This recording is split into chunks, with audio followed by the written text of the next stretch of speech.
My name is Harper Myers. I was 34, 8 weeks pregnant, and standing on a hotel terrace the night my mother-in-law decided I was a liar. I had practiced 2 words all week. We're pregnant. I never got to say them the way I planned. Patricia looked at my husband, then at me, and she said the thing this family would spend the next year trying to bury, what she did in the 90 seconds. After that put me in a hospital and put every one of them somewhere worse. Welcome back to Calm Drama Stories. Quiet stories about ordinary women, impossible families, and the moment everything finally turns. If a story like this has ever felt close to home, you're among friends here. Drop a comment and be sure to subscribe. I should tell you who I was before that terrace, because the family kept a version of me that was never true. I'm a labor and delivery nurse, 12 years on the floor most of them nights. Caught babies during ice storms and held mothers who went home with empty arms. The work made me precise. I write everything down. Times doses who said what in exactly when they said it. My charting is so clean the residents joke. I'd list. I bought my house at 29. A small brick rancher with a crooked porch. Paid for on a nurse's salary and 10 years of skipped vacations. Nobody handed it to me. I met Adam Whitlock at a hospital fundraiser. I almost skipped. He was easy, quick to laugh, the kind of man who remembered your coffee order and your mother's birthday. We married 2 years later in my backyard under string lights. I hummed myself. I kept my own last name. It felt like keeping a piece of the woman who had earned every nail in that crooked porch. Adam's family came from money, the old kind that never discusses it because it never has to. I didn't care about that. I had my floor, my house, and my charts. What I didn't understand yet was how a habit can look like a weapon to people who have never once had to prove anything. They decided my careful records meant I was cold, calculating, a woman keeping score. They were about to learn what careful actually does when it's pointed at the truth. I kept records of everything that year. I just didn't know yet which one would end up saving my life and the small life I was carrying. The Whitlocks ran on one engine, and her name was Patricia. She was 62, silver-haired, and she sat at the head of every table, whether or not it was her house. The family money lived in something called the Whitlock Family Trust, $10 million give or take, and Patricia was the trustee. That meant she decided who got what and when, and whether they had behaved. Her husband, Gerald, 64, mostly nodded. Her daughter, Brooke, 33, mostly waited. And Adam, 36, ran a small development firm that floated on money the trust loaned him. Whenever a project ran thin, I didn't fully see that leash at first. I saw a charming man who got nervous before family dinners and called his mother twice a day. Before the wedding, Gerald sat us both down about a prenuptial agreement, the trust assets day. Whitlock, he said, no matter what. I signed it the same afternoon. I almost laughed doing it. I had my own house and my own paycheck and 0 interest in their 10 million. Sign it twice if it helps anyone sleep, I told him. Adam looked embarrassed. His mother looked satisfied, like a woman confirming a suspicion she hadn't voiced. I filed my copy of the prenup in the same drawer where I keep my nursing license and my house deed. 3 documents, all of them mine, all of them proof of a life I built myself. I thought that drawer was just good organization. It would turn out to be the foundation of everything. Patricia treated me politely and watched me constantly. I told myself rich families were just like that, careful. Then I got pregnant and careful turned into something with teeth. I found out on a Tuesday between a delivery and a coffee that went cold. 2 lines. I sat in the staff bathroom and cried the good kind of tears, the quiet kind. At 8 weeks, I went in for the first scan. The tech turned the screen and there was a flicker the size of a blueberry, a heartbeat going like a hummingbird. She printed me a photo, grainy gray with my name and the date stamped in the corner and the measurement that said everything was right on time. I held that little square of paper the whole drive, and I'm not ashamed to say I talked to it. We're going to be okay. I told it. I tucked it into the inside pocket of my purse, the zippered one where I keep the things I can't lose. Adam cried when I told him. Real tears, both hands over his mouth. We decided to announce it at Patricia's 62nd birthday dinner that Saturday on the rooftop terrace of the Marlowe Hotel. A gift on top of a gift. Adam said his mother loves an occasion. I wanted to believe that matching to her would change how she looked at me. The only off note that week was Brooke. I ran into her at the pharmacy and told her I was excited for the dinner. She went still. Then she smiled with her mouth only and said, "You always know how to make an entrance." I drove home turning that over.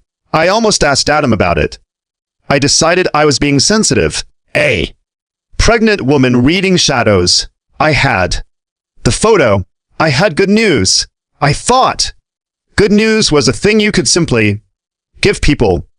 The Marlowe Terrace sat 11 floors up, all glass railing and string lights and a low stone planter wall along the garden side. Below that wall was a sunken patio, maybe 10 foot down, ringed with boxwoods and a fountain. I noticed it the way nurses notice things automatically. Mind the drop, I thought, and tucked it away. The party was 30 people, cousins, an aunt, 2 of Gerald's golf friends, a string trio in the corner. My friend Maggie Doyle came as my plus prospective, a charge nurse from my floor who Adam liked and who I trusted more than most of my own family. Patricia greeted me at the elevator with a cheek that didn't quite touch mine. "Harper," she said, "you came," as if attendance had been in doubt. I handed her a wrapped box of the imported tea. She pretended to like. She set it down. Without looking across the terrace, I caught Patricia and Brooke standing close by the bar, heads bent, talking low and fast. When I walked over to say hello, they stopped at the exact same moment, the way people do when the subject just arrived. Brooke straightened her dress. Patricia smiled, the wide, bright smile she used in photographs. Maggie clocked it too. She touched my elbow and murmured. They rehearsed something. I told her she was imagining things. I was good at telling myself that. Adam appeared with 2 club sodas and whispered that we'd tell everyone after the toast. My heart was up in my throat the good way. I had the photo in my purse and a speech in my head. 11 floors up with the people I was trying to belong to. I waited for the cake. I should have watched the wall. The cake came out at 9 o'clock. Patricia made her wish. The trio played, and Adam tapped his glass. He looked at me, and I felt the whole terrace turn. "We have something to share," he said, and his voice cracked with happiness. "We're going to have a baby." For 1 second, it was perfect. An aunt gasped. A cousin clapped. Maggie beamed. Then Patricia sat down her champagne with a click that cut through everything. Snorts. She looked at Adam, then at me slow, the way you'd examine a check you suspect is forged, and she said it loud enough for 30 people. "There's no baby," she said. "Only a price tag." The string trio stopped. Somebody's glass paused halfway to their mouth. I actually laughed 1 Stunned syllable because I thought I'd misheard. Patricia did not laugh. She turned to the room like a woman, presenting evidence. My son is worth $10 million, she said, and suddenly there is a baby that nobody's seen. How convenient. Real mothers don't need 10 million reasons. The aunt's face went gray. A cousin looked at his shoes. Adam said, Mom, stop.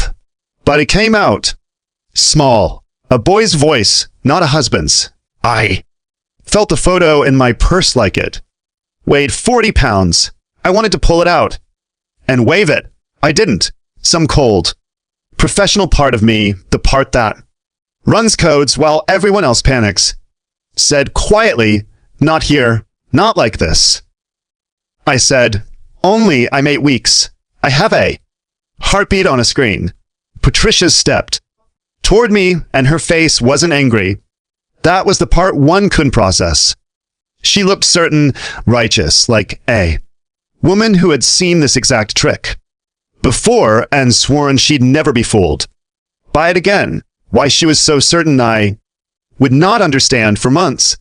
She kept coming, not loud now, lower, which was worse because the room had to lean in. You've been circling this family since the day you met him, she said, the careful little nurse with her careful little records. You think I don't know the type? I held my ground by the planter wall. Patricia, I said, I'm not going to do this in front of your guests. Tell them the truth then, she said. Show them. Prove there's a baby. Prove it right now. I felt the stone wall against the back of my thighs. Maggie was moving toward us through a crowd, but the crowd had gone still and dense the way crowds do when they sense a scene and don't want to miss it. Gerald said, Patricia, that's enough. In the tone of a man who had said that sentence for 40 years and never once meant it enough to act. Adam stood, frozen between his mother and his wife, choosing the worst thing a person can choose, which is nothing. I looked Patricia in the eye, and I said the steadiest sentence I had. There is a heartbeat, and you will meet your grandchild whether you apologize or not. Her jaw tightened, and then she said it. Flat, almost quiet, the way you'd snap a twig. Then prove it, she reached out. I think a part of her only meant to seize my purse, to grab the proof and inspect it like a forgery to win the argument with her hands, but she shoved instead, both palms hard into my shoulders. The stone caught me behind the knees. The string lights tilted. I heard Maggie scream my name from very far away, and the sky and the terrace and the 11 floors all changed places. I did not fall 11 floors. I want to say that plainly because the family later tried to make the distance into the whole story. I went over the low planter wall and down into the sunken patio. 10 ft onto a bed of boxwoods and stone edging. 10 feet is enough. I landed on my right side. I heard my wrist break. Before I felt it, a sound like a green branch. My ribs hit the stone border of the fountain. The air left me completely. For a moment, I couldn't pull any back in, and the only thought in my head was the photo, the heartbeat, the blueberry. Above me, the terrace erupted, voices, a chair going over, somebody yelling to call an ambulance. Adam appeared at the top of the wall, and then he was scrambling down, not using the stairs, climbing down the stone like an animal, and that part one will give him. He reached me, and he was shaking. Don't move. He kept saying, don't move. I've got you, the baby. Oh, God, the baby. He was crying so hard he couldn't dial. Maggie did. She came down the proper stairs at a dead run and dropped to her knees beside me and went instantly into nurse voice, calm and flat and total. Harper, talk to me. Pain, where are you bleeding? She had 2 fingers on my pulse and her eyes on my belly. I got one sentence out before the sirens. Get the photo, I told her. It's in the zip pocket. She didn't ask.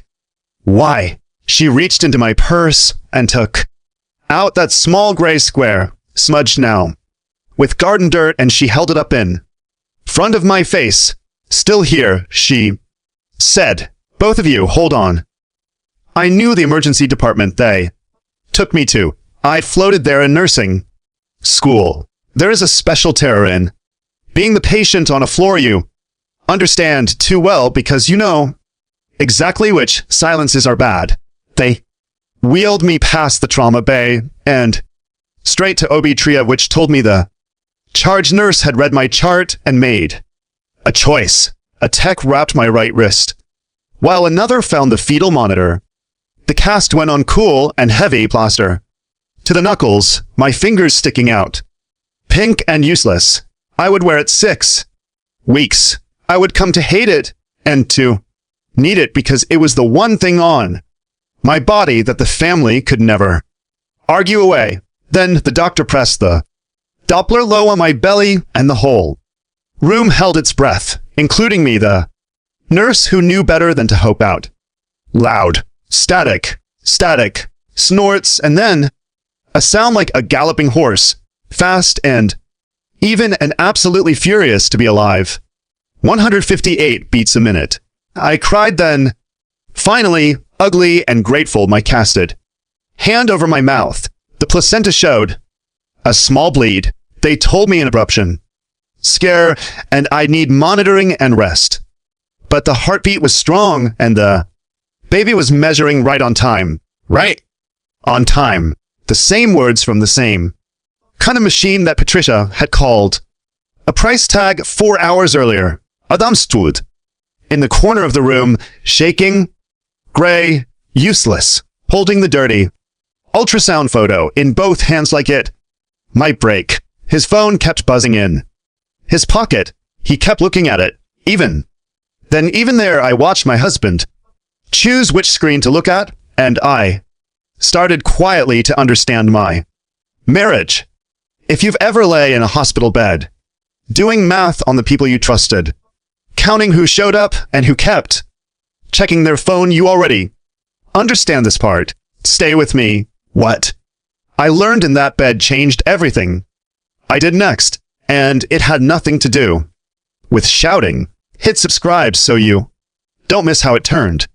The phone in Adam's pocket was Patricia's lawyer. He admitted that at 1 in the morning in the hallway, in a low voice he thought I couldn't hear through a door that doesn't close all the way. I was supposed to be sleeping. Nurses don't sleep in hospitals.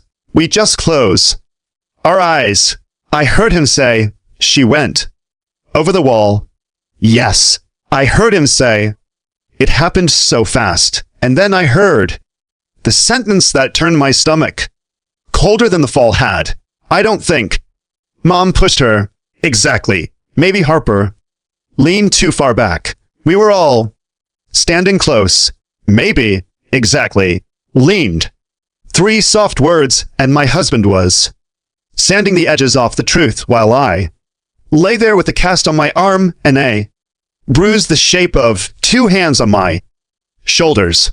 I lifted my gown later in the bathroom mirror and photographed those bruises with my left hand badly, because that is what 12 years of charting teaches you. Document first, feel later. When Adam came back in, I asked him plainly who he'd been talking to. Just family, he said. They're worried. I said, your mother put me in this bed. He flinched like I'd slapped him. We don't know that. He said it was chaos. And there it was, the first real crack. Hairline but clean through. My husband had decided the safest story was the one where nobody had done anything, because the alternative meant choosing me over the woman who controlled the money he lived on. I didn't argue. Arguing was Patricia's weapon. The public scene, the raised voice, the crowd.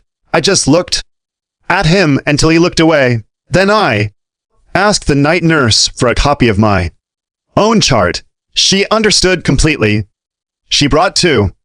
They discharged me after 3 days of monitoring. Adam drove me to my own house, the brick rancher with the crooked porch, and I noticed he packed a bag for himself like a guest. That afternoon, the Whitlocks held what Brooke called a family meeting in my living room, uninvited, 4 of them on the furniture I'd paid for. Patricia did not come. She sent Brooke as her mouth. Brooke sat very straight and delivered it like a statement she'd practiced in a mirror. We think for everyone's sake that there's a version of this that protects the family. She said the version she'd built was breathtaking. In it, I had staged the fall. I had thrown myself over a 10-foot wall 8 weeks, pregnant, to manufacture sympathy and walk Adam in and pry open the trust. Mom barely touched you. Brooke said you were unstable. You'd been making comments about money for months. I had never once made a comment about their money. He sat there with my casted arm in my lap, and I felt something settle in me, quiet and final. This wasn't grief or shock anymore. This was a coordinated thing. They'd had a story ready before I'd left the hospital, the same way they'd had something ready by the bar before the toast. Gerald studied the carpet. Adam said nothing. Again, his great skill. I asked one question evenly. If I staged it, who broke my wrist? Brooke had no answer for that. So she stood and smoothed her dress, the same gesture from the terrace, and said, "We're trying to help you, Harper." They left a number for Patricia's attorney on my own coffee table. I waited until their cars were gone. Then I called the only person who'd actually run down those stairs.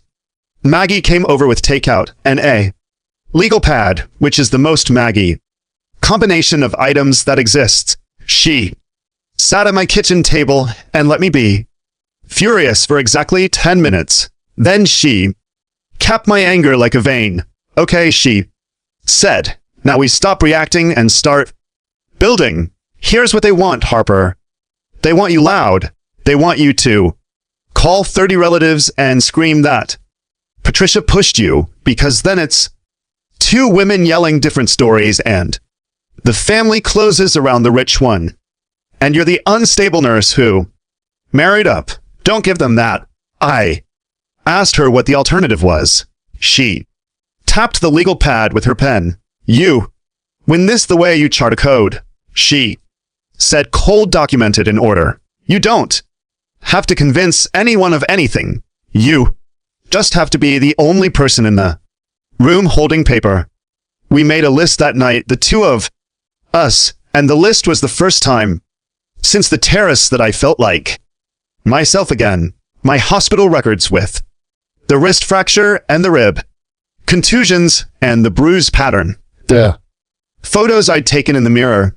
The Doppler strip with a heartbeat. The very thing Patricia said didn't exist. And then Maggie said the thing that cracked the whole case open. There were cameras. She said that terrace had cameras. The Marlowe is a hotel, Harper. Hotels record everything. You don't win this loud. You win it documented. I looked at my casted hand resting on her legal pad. For the first time, the cast didn't feel like an injury. It felt like an exhibit. Patricia had a story and a family and $10 million. I had something she'd never respected and never expected. I had the truth in writing in order. Adam came back to the house that weekend, ostensibly for clothes, actually to deliver a message he kept rehearsing in the driveway. I watched him through the window do it twice. When he came in, he sat across from me and reached for my good hand. "Harper," he said, "I love you. I love the baby, but I need you to let this go." I asked him to define this. "The cameras," he said. "The lawyer, the whole legal thing. If you pull on this, it doesn't stay small. And then his voice dropped, and the real sentence came out. The one he'd driven over to say, "Don't burn this." Family down. I let that sit in the room. Then I asked him the question that ended the part of me that was still his wife. What happens to you if I don't drop it? He didn't answer fast enough, and the silence answered for him. So I said it for him. Your mother controls the trust. The trust floats your firm. If you stand next to me, she turns off the money and your projects collapse, and you become a 36-year-old man with no mother and no money and a wife in a cast. That's it. That's the whole thing. He started to cry, and the awful part was that I believed the tears. Adam wasn't evil. He was owned, and he'd never once in his life had to find out what he'd do without her money, and he was terrified to learn it now. I'm not asking you to choose me, I told him gently, because I was done being cruel before I'd even started. I'm telling you that you already did. I just need you to stop pretending the wall pushed me. He left without his clothes. I changed the locks Monday. With one hand, it took me an hour. The thing that turned a sad story into a winnable one arrived by accident, the way the worst evidence usually does. It was a Wednesday. My phone buzzed with a text from a group I'd never been in. A thread titled Whitlock Family, 26 members. Brooke had been adding cousins to coordinate a memorial fund for an uncle, and her thumb had been faster than her judgment. She added me, sent one logistics message, and then 4 minutes later removed me. But 4 minutes is forever on a phone that autoloads history. By the time she pulled me out, the entire thread had downloaded to my device. I sat at my kitchen table, and I scrolled up, and my coffee went cold the way it always does in the worst moments of my life. The messages started 9 days before the dinner. 9 days before. Patricia, to the family, we need to handle the Harper situation at the party. Well, everyone's watching. Brooke, what? If she really is pregnant, Patricia, then she'll be ready to prove it, won't she? Make her prove it in front of everyone. A cousin, isn't that a little much? And Pat? Patricia, I will not watch this family bled dry by another one. Not again. Brooke, I'll seed it beforehand so nobody's surprised when you call it. There were 11 more like that. A plan with a date and a venue and assigned roles. Brooke would plant the rumor. Patricia would spring it publicly. The terrace wasn't a moment of rage. It was a plan with a guest list. I read it 3 times. I did not scream, did not call anyone, did not fire back into the thread. I did the one thing my whole career had trained me for. I plugged my phone into my laptop, and I backed up every message with timestamps and sender names intact into 3 places. Then I called my lawyer's office and said the sentence that started the rest of it. I have something I need preserved correctly. People asked me later why I didn't just post the screenshots, blast the thread to all 26 relatives, let them watch Patricia indict herself. I understand the appeal, but Maggie's voice was in my head, and so was 12 years of charting, and they said the same thing. Evidence you handle wrong is evidence you can lose. If I dumped it onto the family, Brooke could claim I did it. The relatives could be pressured into silence, and a judge might wonder why I'd gone to the internet instead of to the law. So I didn't touch the family. I touched the process. I made a decision at that kitchen table that I want to describe carefully because it's the spine of this whole story. I decided I was done being married to a man who'd been bought before I met him. I decided I would not raise my child inside a family that planned in writing to humiliate me, and I decided that I would not get any of this back through a scene, not a confrontation, not a viral post, not a screaming match, Patricia. Could win with practice. I would get it back the only way the careful nurse knew. How? Through paper, through procedure, through the slow patient machinery that doesn't care how loud you are or how much money you have. I called a family law attorney named Diane. No, her name was Joan Reyes, recommended by a doctor I trusted, and I made an appointment. I packed the dirty ultrasound photo, my hospital chart, the mirror photos, and the laptop with the backed up thread into a single folder, my casted hand. Made it slow. That was fine. I had time. Patricia had spent 9 days planning a single night. I was prepared to spend a year calmly getting it right. Joan Reyes had a quiet office and a way of listening that didn't perform sympathy. I laid it all out in order, the way I'd lay out a patient's history. She read the chart, studied the bruise, photos, scrolled the thread twice, and set her pen down. Then she told me 3 things that rearranged my world. First, she said, this isn't only a divorce. Assault and battery against a woman. The attacker knows to be pregnant can be charged as a felony in the state, and prosecutors here don't ignore it. The group thread proves Patricia knew you, claimed to be pregnant, and chose violence to test it. That's not a custody footnote. That's the district attorney's business. Second, the hotel's footage. We don't ask the Whitlocks for it, and we don't ask you to have recorded anything. We subpoena the Marlowe directly. Hotels keep terrace cameras for liability, and they keep an incident report from that night with staff, signatures, institutional records. Untouchable. Third, she slid the prenup across the desk, the one Gerald had been so proud to make me sign. Harper's, she said, this is the best thing they ever did for you. This document says you cannot touch the trust under any circumstance. It is signed, witnessed, and dated. It is legal proof that you could not have been after the 10 million because they made sure of it themselves. Their own paper destroys their own accusation. I tapped my cast lightly on the edge of her desk.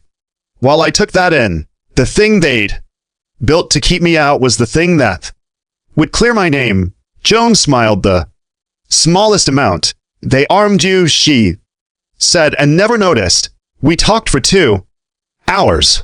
I left with a plan that had dates and filings instead of feelings.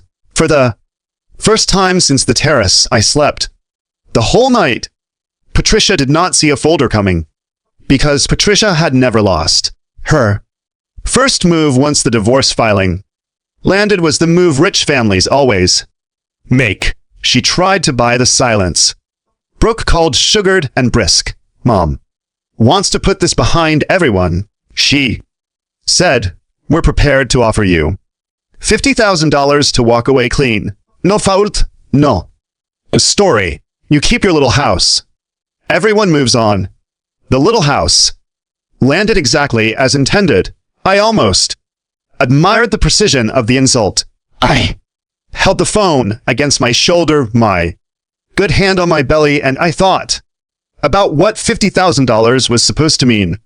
It was supposed to mean I had a price, that the whole thing had been a negotiation from the start, and now we'd reached the number. It was Patricia telling me one more time that a woman who came from nothing could always be bought by a woman who came from everything. Brooke, I said, I want you to write down my answer exactly, because your mother will ask. I'm not after the money. I was never after the money. I have my own house, my own job, and a prenup your family wrote that proves it. I don't want $50,000. I want the truth on the record, and I want my child safe. You can keep the rest. There was a long silence. Then Brooke's voice changed, dropped the sugar, and showed me what was underneath. You think you're so clean? She hissed. You have no idea what you've started. The line went dead. She was right that I'd started something. She was wrong about who'd be buried under it. I wrote down the date and time of the call, the offer, and her last sentence, and I sent it to Joan. Then I went to bed, both of us, and slept. Again. The subpoena worked. The Marlowe complied. Within 2 weeks, because hotels do not go to war for guests who shove people off terraces. Joan called me in to watch the footage with her, and she warned me first. You don't have to see it, she said. The court will. I watched it. Anyway, I needed to know what was true with my own eyes, since everyone in that family had spent a month telling me it wasn't. Snorts. The camera covered the garden side of the terrace, the planter wall, the whole low edge. There was no sound, which somehow made it worse. I watched myself, small and pregnant in a blue dress, standing my ground by the wall. I watched Patricia advance. I watched Adam stand between us and do nothing, frozen for 11 full seconds. I counted them, and then I watched two hands come up and shove clean and hard, both palms into my shoulders, and I watched my body go backward over the stone like something dropped. The footage did not show a woman leaning too far. It did not show chaos or an accident or a misunderstanding. It showed an assault in high definition. With a timestamp, the incident report came with it, 3 pages signed by the banquet manager and a server who'd written in the calm, flat language of a witness. Guest Patricia Whitlock pushed guest Harper Myers over the garden wall. Following a verbal dispute, I read that sentence 4 times. A stranger in a server's uniform had seen exactly what happened and written it down plainly, while my own husband called it leaning. Joan made copies. The lie that the wall pushed me died that afternoon in a conference room in silence. People keep asking why I didn't just scream the truth at them on that terrace. Here's what I've learned at 34. The calm ones aren't weak. They're keeping receipts. If that lands for you, share this with someone who needs to hear it today, and stay with me for what those receipts did when we finally got in a room. Joan turned the package over to the district attorney's office, and the machine I'd been trusting finally turned over and caught. A detective called me in. She was about my age, unhurried, and she'd already read the chart and seen the footage before I sat down. She asked me to walk her through the night, and I did it in order with times the way I do everything. When I finished, she slid a single sheet across the table and told me what they were charging: aggravated assault and battery against a pregnant person, a felony because Patricia had been told in front of 30 witnesses and in 9 days of her own text messages that I claimed to be pregnant and had used force anyway to, in her words, make me prove it. The detective tapped the thread printout. The premeditation elevates it, she said. This isn't a woman who snapped. This is a woman who scheduled it. They were also looking hard at Brooke for her role in coordinating the public ambush, though that piece was murkier. I asked the detective the question that had been sitting in my chest for weeks.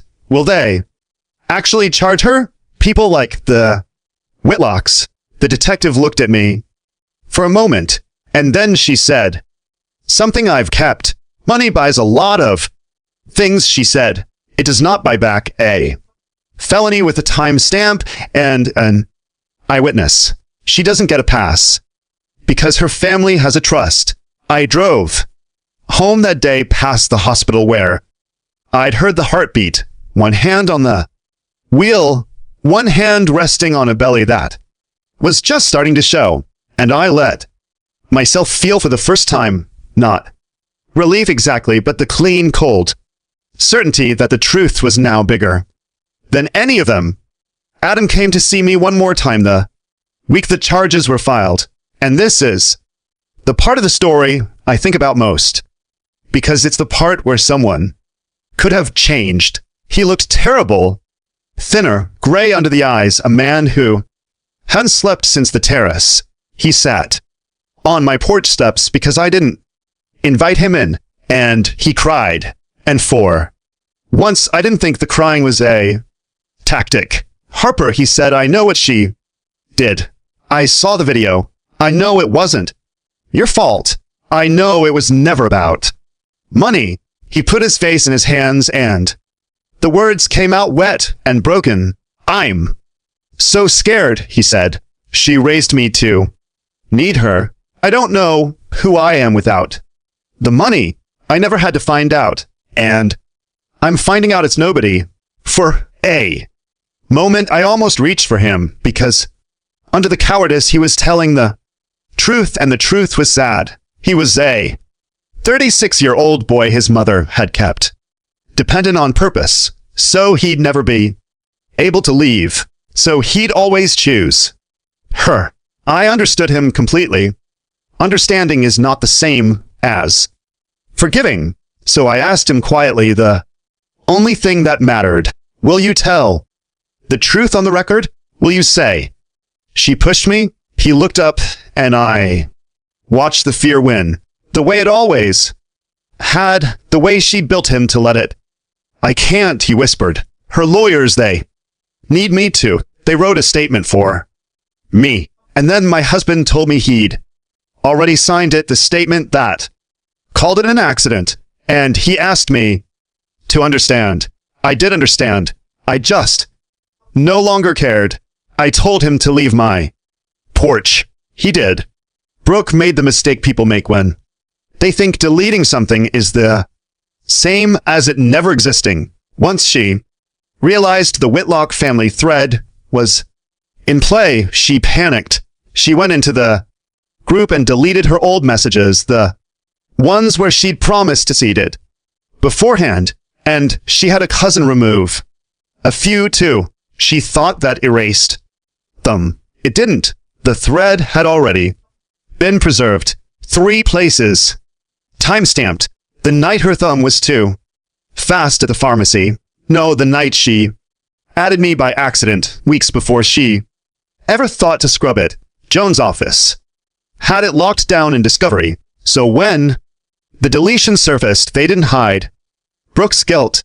They proved her consciousness of it. You don't frantically delete messages that help you. Then she gave a statement to the family's lawyers and contradicted herself inside of 3 sentences.